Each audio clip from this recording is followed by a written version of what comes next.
Top two bottom support ಸಿಕ್ಕರೆ ಹೇಗೆ innings ಕಟ್ಟಬಹುದು ಅನ್ನೋದಕ್ಕೆ ಇಂಗ್ಲೆಂಡ್ ತಂಡವೇ ಬೆಸ್ಟ್ ಎಕ್ಸಾಂಪಲ್. ಓಪನರ್ಸ್ ಇಂದ ಹಿಡಿದು ಟೆಲ್ ಎಂಡರ್ಸ್ ವರೆಗೂ ಬಿಟ್ಟು ಕೊಡೋಕೆ ರೆಡಿನೇ ಇರಲಿಲ್ಲ. ಬೌಲಿಂಗ್ನಲ್ಲೂ ಭರ್ಜರಿ ಪ್ರದರ್ಶನ ನೀಡಿದ ಆಂಗ್ಲರು ಬ್ಯಾಟಿಂಗ್ನಲ್ಲಂತೂ ಭಾರತೀಯ ಬೌಲರ್ಗಳನ್ನ ಅಕ್ಷರಶಃ ಅಟ್ಟಾಡಿಸಿದ್ರು. ಆಲ್ರೆಡಿ ಟೀಂ ಇಂಡಿಯಾ ಕೈಯಿಂದ ಜಾರಿರೋ ಮ್ಯಾಚ್ ಇದು. ಬಟ್ ಈಗಲೂ ಪಂದ್ಯ ಡ್ರಾ ಮಾಡಿಕೊಳ್ಳೋಕೆ ಚಾನ್ಸ್ ಇದೆ. ಅದು ಹೇಗೆ ಅನ್ನೋದನ್ನ ಹೇಳ್ತೀನಿ. ನೀವು ಸುದ್ದಿ ಅನ್ನದ ಸಬ್ಸ್ಕ್ರೈಬರ್ ಆಗೋದನ್ನ ಮರಿಬೇಡಿ. ಮ್ಯಾಂಚೆಸ್ಟರ್ನ ಓಲ್ಡ್ ಟ್ರಾಫರ್ಡ್ ಮೈದಾನದಲ್ಲಿ ನಡೆಯುತ್ತಿರುವ 4ನೇ ಟೆಸ್ಟ್ ಪಂದ್ಯದಲ್ಲಿ ಆಂಗ್ಲರು ಆಲ್ರೌಂಡರ್ ಪ್ರದರ್ಶನದ ಮೂಲಕ ಕಂಪ್ಲೀಟ್ ಡಾಮಿನೇಟ್ ಮಾಡಿದ್ದಾರೆ. ಟೀಂ ಇಂಡಿಯಾ ಪರ ಯಶಸ್ವಿ ಜೈಸ್ವಾಲ್, ಸಾಯಿ ಸುದರ್ಶನ್ ಮತ್ತು ರಿಷಬ್ ಪಂತ್ ಅರ್ಧಶತಕ ಬಾರಿಸಿದ್ದು ಬಿಟ್ಟರೆ ಉಳಿದವರಿಂದ ಬಿಗ್ ಇನ್ನಿಂಗ್ಸ್ ಬರಲಿಲ್ಲ. ಆದರೆ ಇಂಗ್ಲೆಂಡ್ ಬ್ಯಾಟರ್ಸ್ ಮಾತ್ರ ಅತ್ಯುತ್ತಮ ಪ್ರದರ್ಶನ ನೀಡಿದ್ರು. ಅದರಲ್ಲೂ ಕ್ಯಾಪ್ಟನ್ ಬೆನ್ ಸ್ಟೋಕ್ಸ್ ಬೇರೆ ಲೆವೆಲ್ನಲ್ಲೇ ಬ್ಯಾಟ್ ಬೀಸಿದ್ರು. ಮೊದಲ ಇನ್ನಿಂಗ್ಸ್ನಲ್ಲೇ ಆಂಗ್ಲರು 650ಕ್ಕೂ ಹೆಚ್ಚು ರನ್ ಕಲೆ ಹಾಕಿದ್ರು.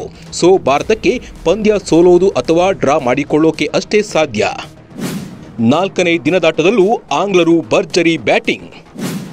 ಝೋ ರೂಟ್ ಹಾಗೆ ಬೆನ್ ಸ್ಟೋಕ್ಸ್ ಸೆಂಚುರಿ ಮತ್ತು ಕ್ರೌಲಿ, ಡಕೆಟ್, ಪೋಪ್ ಅರ್ಧಶತಕದ ನೆರವಿನಿಂದ ಇಂಗ್ಲೆಂಡ್ ತಂಡ ಫಸ್ಟ್ ಇನ್ನಿಂಗ್ಸ್ನಲ್ಲೇ 650ಕ್ಕೂ ಹೆಚ್ಚು ರನ್ ಕಲೆ ಹಾಕಿದೆ. ಹೀಗಾಗಿ ಭಾರತ ಈ ಪಂದ್ಯವನ್ನ ಗೆಲ್ಲುತ್ತೆ ಅಂದುಕೊಳ್ಳುವುದು ಕಷ್ಟ ಸಾಧ್ಯ.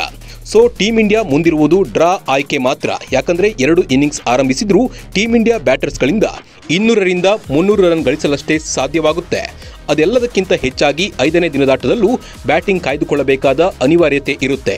ಇಲ್ಲ ನಾವು ಆಂಗ್ಲರು ನೀಡಿರುವ 300ಕ್ಕೂ ಹೆಚ್ಚು ರನ್ ಮುನ್ನಡೆಯನ್ನ ಮೀರಿ ಬಿಗ್ ಟಾರ್ಗೆಟ್ ನೀಡ್ತೀವಿ ಅಂತ ಅಟ್ಯಾಕ್ ಮೂಡ್ನಲ್ಲಿ ಬ್ಯಾಟ್ ಬೀಸಿದ್ರೂ ಮತ್ತೆ ದೊಡ್ಡ ಮೊತ್ತದ ಟಾರ್ಗೆಟ್ ಸೆಟ್ ಮಾಡುವುದು ಕಷ್ಟ. ಅಂದ್ರೆ ಟೀಂ ಇಂಡಿಯಾ ಸೆಕೆಂಡ್ ಇನ್ನಿಂಗ್ಸ್ನಲ್ಲಿ 500ಕ್ಕೂ ಹೆಚ್ಚು ರನ್ ಸ್ಕೋರ್ ಮಾಡಬೇಕಾಗುತ್ತೆ.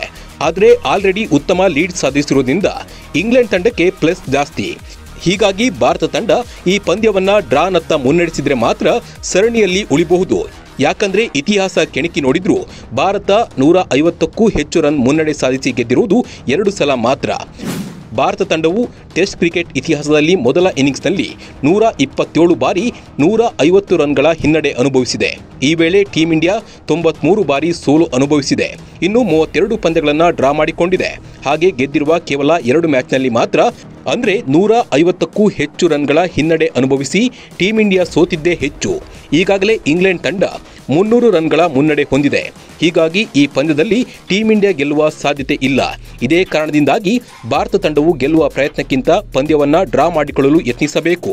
ಈ ಮೂಲಕ ಕೊನೆಯ ಟೆಸ್ಟ್ ಪಂದ್ಯದಲ್ಲಿ ಜಯ ಸಾಧಿಸಿ ಸರಣಿಯನ್ನ ಡ್ರಾನಲ್ಲಿ ಅಂತ್ಯಗೊಳಿಸಬಹುದು. ಹಾಗೇನಾದರೂ ಈ ಪಂದ್ಯ ಕೈ ಚೆಲ್ಲಿದ್ರೆ ಪಂದ್ಯದ ಜೊತೆ ಸರಣಿಯನ್ನು ಕಳ್ಕೋಬೇಕು.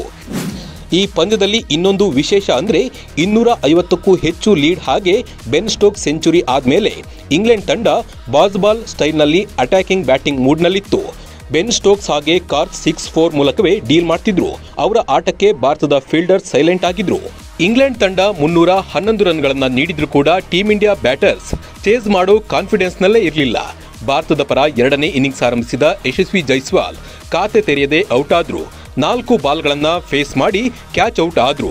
ಇನ್ನು ಅದೇ ಓವರ್ನಲ್ಲೇ ಸಾಯಿ ಸುದರ್ಶನ್ ಗೋಲ್ಡನ್ ಡಕ್ಔಟ್ ಆದ್ರು. ಟೀಂ ಇಂಡಿಯಾ ಖಾತೆ ತೆರೆಯದೆ 2 ವಿಕೆಟ್ಗಳನ್ನ ಕಳೆದುಕೊಳ್ತು.